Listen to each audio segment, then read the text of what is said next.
You say, you know what? I'm a princess. I'm a daughter of Sarah. So what do now? Now you put on your skirts and your dresses, and now you walk in royalty like you're supposed to. You understand? Instead of being seen before God as an abomination. All right, read it again. Psalm chapter 19 and verse 7. How you doing, family? We're going over God's laws and commandments and what converts us, all right?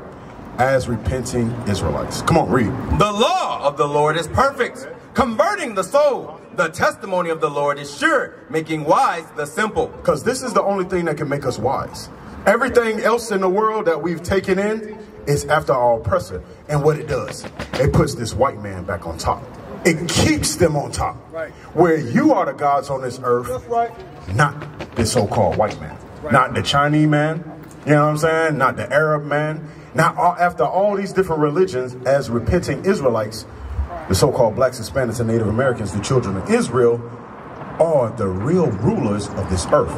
And what we are here to do is to help put you back in the right mind. Ephesians 4:23. To put you back in the right mind so that now you can get your proper place. You understand what I'm saying? Because the kingdom of heaven is going to be established here on earth. It's not going to be up in the sky. Everybody, they go off the American philosophy. They want to have a piece of the pie in the sky, right? And they say heaven is in the sky. But New Jerusalem will come down upon this earth and it'll be established right here on this earth. Right. You understand? And we have to get our minds right to be in that proper form and stop killing each other. You understand? Stop committing adultery. You understand? Stop committing fornication with one another and stand in our righteousness. All right? Read what you got. Ephesians chapter 4 and verse 23. And be renewed in the spirit of your mind. You see that? That's what the Bible says. In church, we don't read that. Be renewed in the spirit of your mind. You understand what we normally hear? Pay your tithes. We hear you dance. If the Israelites are teaching the gospel, you sing a song louder than what the Israelites are teaching. And that's supposed to change your mind. Or that's supposed to do something. When in actuality, we're supposed to change our mind. And that changing of our mind will change our actions. Y'all understand that? Y'all understand that, family? Read it again. Ephesians chapter 4 and verse 23. And be renewed in the spirit of your mind. And that ye put on the new man, which after God is created in righteousness and true holiness. Which is created in righteousness and true holiness. You understand? So when the officer was bringing out about envy thou not the oppressor and choose none of his ways, remember, just like he was pointing out, on the slave plantation, our sisters were in skirts and dresses as they were picking cotton. You understand? Put it down, put it down. They were in skirts and dresses. When they were on the auction blocks, they were in skirts and dresses. What changed is that time of women's suffrage. So black people, we already had our fight during the civil rights movement, right? So what happened? The women's lib movement. Well, you had the white woman fighting for rights against her white man, wanting equal pay. You understand? And also during that time, you had a lot of men that was off to war during World War I, right? So what happened? A lot of the women's had to go in the factories. So what they got to do now? Put on pants. When initially, that fight was never the black woman's fight. Right. It was never the black woman's fight. So the white woman convinced the black woman that you need equal rights too. But the black woman and the black man had never been at odds before then. Right. Because you always knew who the enemy was. Right. You was in slavery, right? So now they change your mind to their mind for you to envy the oppressor and to think, you know what? I need equal rights too. I need to be above my man too. So what happens now? In the household now, the woman is above the man. Right. You know? The man is docile. He's scared. He don't know what to say. He don't know how to lead. You understand what I'm saying? When he acts in dealing with each other as men, he acts more feminine. Where he gets in his emotions, right? And ready to fight or strike. So they did that to trick. I feel like they only did that to trick black people because the same white women, they don't see the stuff about their men. Exactly.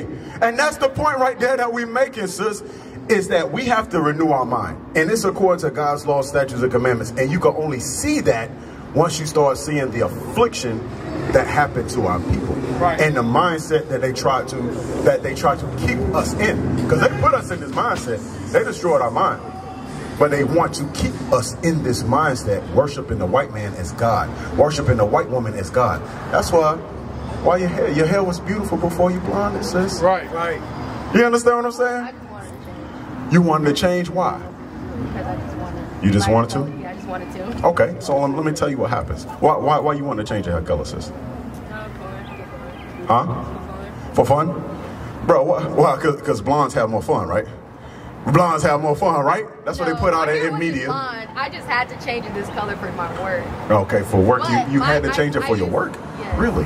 But So what kind of, if you don't mind me asking, what kind of job you do? I'm in the military. You're in the military. Yeah. So in the military, they recommend you to blonde your hair? No, if you change your hair a different color, they still have to see fit that it don't look fattish. They have to see fit that it doesn't look fattish. So, think about this. I used to be natural. You used to be natural? I mean, I used to be relaxed. Transition. Now you're transitioning. Okay, I can see the new growth. I've been natural for about 10 years now. Okay, for 10 years? Okay, yeah. okay. But I'm not going to lie, it wasn't black people that helped me change to natural. I ain't going to lie. Right. And that's another good point. So, were you afraid of the teeny weeny afro phrase, or you went through? You was afraid of it, right? Yeah. You know why? Because you have that in your mind that the white woman's hair is luxurious. So the thing is, I used to say that, make my hair get my hair done, make it flow like the white girl. Right. But I'm gonna tell you this also. This shows you that also in the black man's mind, the teeny weeny afro phase is ugly. Yeah. Because you have, that's the TWA. All right, so the TWA. So that teeny weeny afro phase, that's when women transition from being relaxed to now having natural hair. And they cut off the excess hair to transition to a teeny weeny afro. Normally when women do that, their black men say it's ugly or you look like a boy. Yeah. But during the 60s and 70s, that's how the sisters was rocking it. Right. So what happened to the mind? It was Ungawa black power. What happened to the mind? What happened to it? Our mind was destroyed. We watch more TV. We watch more commercials. What was that? Revlon and L'Oreal and all this other stuff, right? Put it in your mind that the white woman's hair is more luxurious, right? Even in our black men. So that when a black woman goes natural, she gets more comments from white men. And white women want to touch the hair. Why? Because it's exotic. Because it reminds them of the zoos that they had us in Europe. That's what it reminds them of. And they can go and touch your hair. Oh, wow. This is Sarah Bartman type hair. She got a Sarah Bartman type ass. Oh, wow. This is amazing. Right? That's the mindset that they have you in. You're still a spectacle. And your royalhood, your royal state that you're supposed to be in is mocked. Even so much that the black man does not like it. So that's what it is. That's why you get more compliments from the other nations, because they still see you as beneath them. But in your mind, because what was pushed out by propaganda, because we don't control the media, what was pushed out by propaganda is still in your mind. And all that has to be changed. Shalom, Israel. This is Bishop Nathaniel. I want you to know that you can view all our Sabbath classes live on IUIC TV. That's right, I said on IUIC TV. Download the app today. Israelites. Now, my next question to you, did your ancestors go into slavery? Well, I can't say a lot. Most of mine wasn't. Say that again? I can't say a lot, but most of mine wasn't. They wasn't? How you know? My family, my mom. What's your last name? Bates. Bates? What's your last name? Isaiah 65:15. You said Anderson, and you said Bates. Let me show you how I know for a fact that your ancestors went into slavery. Read. Isaiah chapter 65 and verse 15. And ye shall leave your name for a curse. Now, are there Bates and Andersons in Africa? They're not. If they are, they're white people. So my mom got our family history from all the way back in the past, and because she's mixed and like. She mixed with what? Irish, which is white and black. What she found it out at? She been like through ancestry and courts and like the ancestors and stuff, and then family and aunts and DNA tests. So they can pull up history from all the way back when slavery actually was. And what we just read in Job, even Job 9:24 again. What we just read in Job. You said your mom went to Ancestry.com, right? No, I'm saying like through DNA tests. Job 8 and 8. And going back further. There's the story of a slave master was white and the slave was black. They had fell in love. The slave master's husband, she was white, the husband died, so once the slaves were like, I guess, free. That's on your mother's side or your father's side? My mom's side. Her and that's the white lady and the slave, they got okay, what about your father? Not trying to disrespect your mother, but what about your father? Oh, he black. He black. Now, this is what the Bible says about that. Job 8 and 8. Read that. Job chapter 8 and verse 8. For inquire, I pray thee, of the former age. So inquire means search out, ask about, read. And prepare thyself to the search of their fathers. Of your mother. Of their fathers. So you have to search out your father lineage. Now your lineage through your father is going to determine who you are today. It don't matter about mama, grandmama was raped by a slave and all the way up to her. That don't matter. What matter is the lineage of your father. Read. Numbers chapter 1 and verse 18. And they assembled all the congregation together on the first day of the second month. And they declared their pedigrees after their families by the house of their fathers. Your pedigree and your lineage is determined by who your father is. So if your father is a so-called black man, then you a black man. If your father is a so-called Mexican man, then you a so-called Mexican man. You follow me? You got me? Now, my whole premise of asking you about your name is about because you said you didn't have a knowledge of your people going into slavery. Now, I'm here to tell you that your last name was given to you by your slave masters because we wasn't given those names. We was given Israel to be our last name. Before we came over on slavery, that's who we were called. We knew who we were. We were the children of Israel. The so-called blacks, Hispanics, Native American was the one that was conquered and put on slave ships and was brought here on slavery. And when we got off them slave ships, read. Thou shalt see it no more again, and there ye shall be sold unto your enemies. We got off them slave ships, we were sold to our enemies. Now you come and tell me who we were sold to. Come check it out. Y'all come here. Come in. Hey, I got a question. I noticed when you was going through, you was naming your mother's background, right? What about your father? Because like the officer brought out in Job, you know, search out the age of your father, right? So what about your father background? I mean, between him and my granddad got a little bit Indian. My granddad and mama Indian, so I mean, okay. What, that little percent. So was your dad? Was his ancestors slaves? Probably so. I think. You grew up with your dad? I'm asking. Huh? Partially. Partially, he was in and out, right? Would you say there was a curse? No, he was a pretty good dad. It's like I go back and forth with my dad and my mom. Okay. So go back to Job 8. Well, they good friends. Like they got close friends. They was never together before. Okay. Go back to Job 8. Watch this. Read that. Job chapter 8 and verse 8. For inquire, I pray thee, of the former age, and prepare thyself to search of their fathers. So you got to prepare your search and search your father's background to find out what's going on with your father's side. Because you are what your father is. Right. It don't matter what your mother is mixed with. If you take an apple seed or a peach seed from Georgia and plant it in California, what type of tree is going to come out to be? It's still going to be a peach tree. It don't matter where it's planted at. That's the reason why you got to search out your father. And the Bible says that. Hold that. Get Numbers chapter 1 and 18. Numbers chapter 1 and verse 18. Watch this. The book of Numbers, chapter 1 and verse 18. Now, all of this is documented in the Bible. A lot of us grew up with our mothers and we only know our mother background.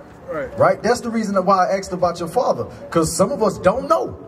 Right? We don't search out our father's background. We just go off of what our mother tell us. But let's see what the Bible say. Read. And they assembled all the congregation together on the first day of the second month, and they declared their pedigrees. What's a pedigree? You ever heard of a pedigree before? No? You ever heard of like dog breeding? When you breed dogs, what they normally could call it. You want to know the pedigree meaning what? The bloodline of the dog, right? But in the Bible, it's telling us to search out our pedigrees, meaning our bloodline. Right? And it's going to tell us how we're supposed to do it. Read. And they declared their pedigrees after their families by the house of their fathers. By the house of what? Of their fathers. See, we have been programmed to think that whatever our mother is, that's what we are. But the Bible tells us we're supposed to go through our father's lineage to find out who we are and what his background consists of. Because that's the reason I asked. It's like, you know so much about your mother background, right? But then when it comes to your father, you say he was good, but he really wasn't, you really don't know nothing pertaining to him. Why isn't that being taught? You just haven't learned. What about you? Because you've been quiet. You're trying to hide on the side. I see you. What about your father and mother? You know your father? We just know, like, we really from all over, like Augusta, Atlanta, Florida, Texas. We really from everywhere. Like, okay.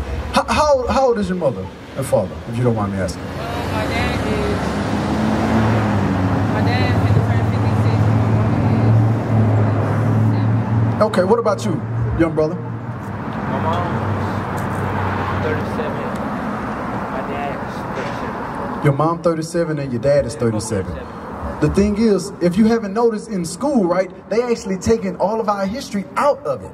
They don't want you to know anything about your history. And it's not doing no service if your parents isn't teaching you your history. Because this here is very important. This history is very important. Yes, it's painful to look at. It is painful to see the condition of our people, but it's needed. That's right. It's needed for reinsurance.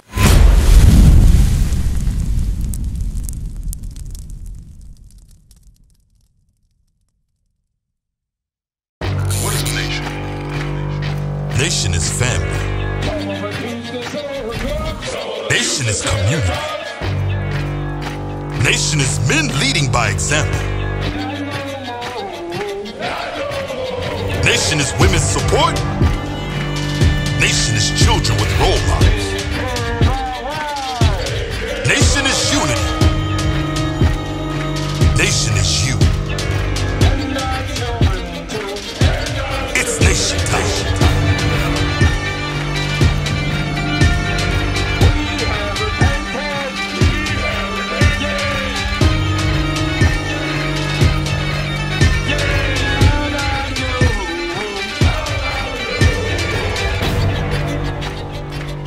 And finally, my brethren, be strong.